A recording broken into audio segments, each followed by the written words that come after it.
to, si Yasser, talaga mang na-excite siya dahil may love scene sila. Scene sa, kasi meron sa hallway, meron sa kung saan-saan ang dami, sa kitchen, kung saan saan nakita mo, Yasser, ilan yung love scenes yun Hindi ba kasi tapos yung script? pero sa ngayon, Pero saan-saan? Kitchen. Pero sa ngayon may Hallway. nabasa ko ito mismo nabasa Siya, ko. nabasa niya na ako. Oh, Wala merong pa rin hallway, may bedroom, alam ko may sasakyan. And my Parang God. ganun parang kitchen. Pero yun, Nakakaloka. na-excite daw siya. Isang 27-year-old, sobrang excited Oh my God. sa'yo talaga, Claudine. Ano masasabi mo? Of course naman, good. Ako naninervous ako sa part na yun.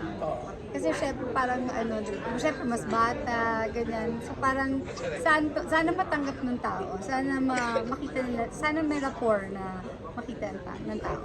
Parang sa nakikita ko ngayon kayong dalawa, ayan, nakapokus kayo sa camera ko.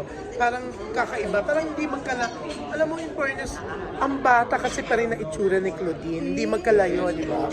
Thank you so much. Ayun kita-kita ang bagay kayo. Kaya, May chemistry. sana may dapat chemistry. nakapangalan. Kasi syempre, nakatrabaho ko na, this is not the first time na meron akong lover na younger. Si John Lloyd Cruz din, si Richard Gutierrez. Yeah, oo. So, very important na talagang magkaroon kami ng chemistry ni Yasser. Kasi yun ang susundan niya, si Richard Gutierrez. The ultimate, Lloyd, and Richard. John Lloyd, yeah. Yeah, so maraming daw. So, sandali. Ikaw na yun, Yasser. Oo nga. Yasser, kanina sabi mo sa akin na excited ka. Ngayon sa sinabi niya ni Claudine, di ka ba nape-pressure? Parang mas lalo nag-overthink na naman ako. Ang dami ko namin iniisip pero ako po bibigay ko talaga ang best ko.